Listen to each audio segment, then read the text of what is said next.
Bom dia, boa tarde, pessoal. Nesse seminário, nós vamos falar sobre um tema que é cada vez mais importante na área de tecnologia. A gente vai falar sobre saúde mental e bem-estar em ambientes de desenvolvimento de software. A proposta do seminário é a gente analisar os principais pontos de estresse que afetam os desenvolvedores e também vamos apresentar algumas estratégias que a gente encontrou que podem ajudar a lidar com esses problemas no dia a dia. O nosso grupo é composto por 3 pessoas: eu, Davi, por Rony Wendel e por Adriano Dias. Muito bem, mas por que a gente vai falar sobre esse tema? A gente tem que entender que a área de tecnologia, principalmente na área de desenvolvimento de software, é um setor que cresce muito no mundo e juntamente desse crescimento vem também uma pressão muito grande. Hoje, os desenvolvedores estão entre os profissionais com os maiores índices de burnout. Uma pesquisa da Haystack Analytics em 2021 mostrou que 83% desses profissionais relatam estresse crônico no trabalho. E um outro estudo da ICIMS em 2023 mostrou que esse setor de tecnologia ele tem uma taxa de turnover 18% maior do que a de outros setores. O turnover é a substituição de um profissional por outro. Essa substituição causa um grande impacto para a equipe por conta principalmente da perda de conhecimento do profissional que saiu e o custo de capacitação do novo profissional que está entrando. Isso nos leva então a um ponto que é muito importante, que a alta performance ela não é sustentável sem ter saúde mental como base. Para a gente entender esse cenário, nós apontamos algumas causas para esses problemas. O primeiro ponto que a gente traz aqui é o de dívida técnica. Ele acontece principalmente quando você tem que manter um sistema antigo, e muitas vezes esses sistemas eles são mal documentados, concentrando todo o conhecimento dele em uma pessoa só.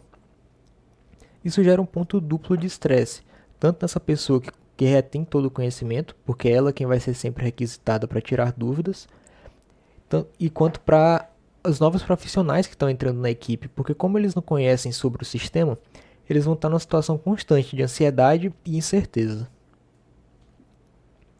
O terceiro ponto que a gente traz é sobre a cultura do always on. Ela consiste em você estar sempre conectado ao trabalho.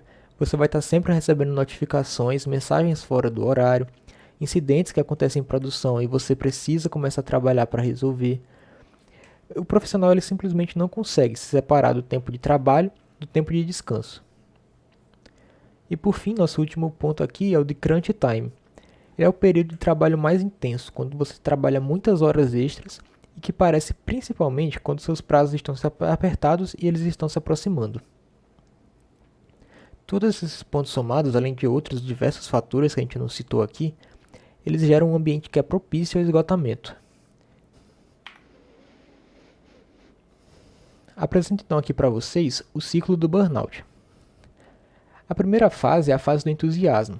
Ela acontece quando um desenvolvedor ou uma equipe, principalmente quando são um grupo novo, eles encontram uma nova oportunidade de projeto e por conta de estarem entusiasmados mesmo com essa nova oportunidade, eles começam a aceitar prazos que são cada vez menores para projetos com escopos cada vez maiores.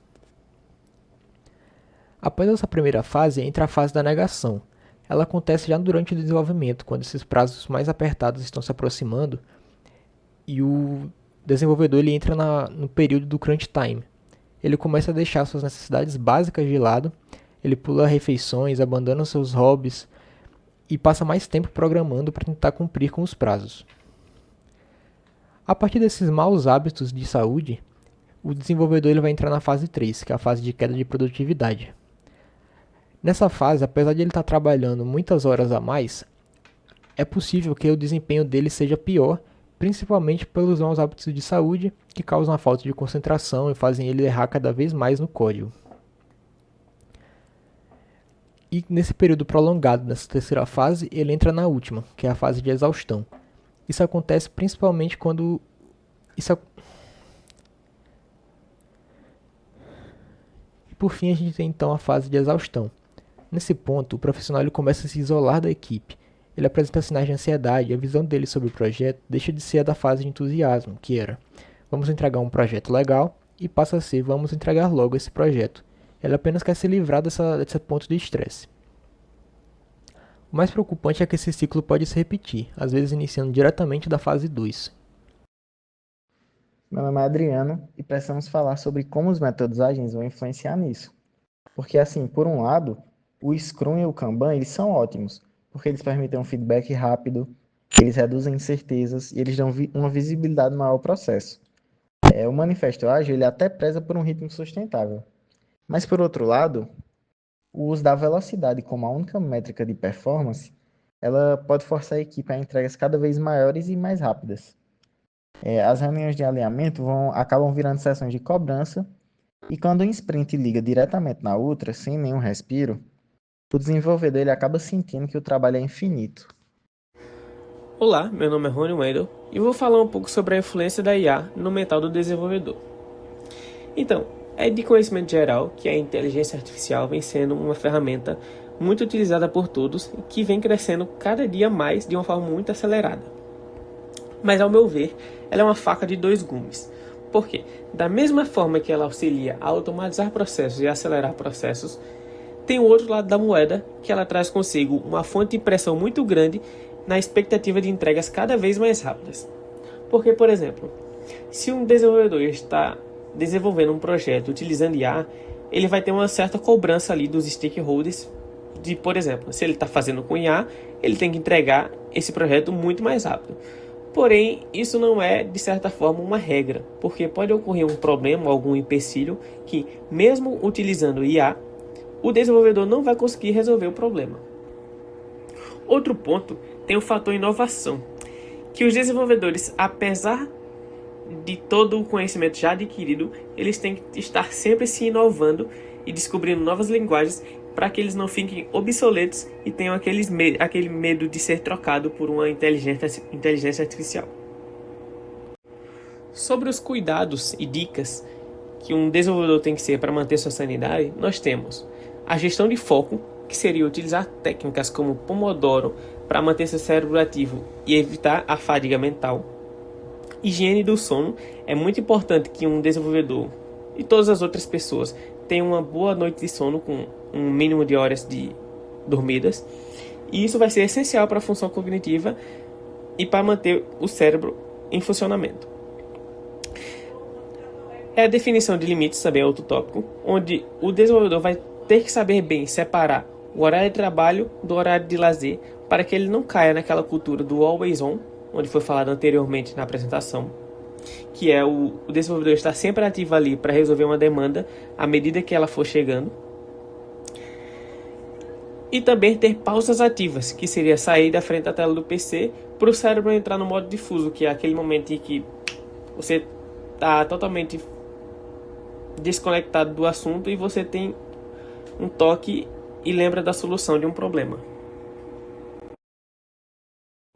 Então, falando um pouco sobre estratégias que equipes de alta performance adotam, nós temos, em primeiro lugar, a segurança psicológica, que nada mais é do que uma segurança de que você pode cometer um erro ou fazer uma pergunta boba que você não vai ser penalizado por aquilo. Por exemplo, se eu estou numa reunião, numa daily, e faço uma pergunta de certa forma boba, e o meu colega de equipe ri de mim, eu não vou me sentir bem, vou me sentir acuado para fazer uma nova pergunta com medo daquela reação se repetir.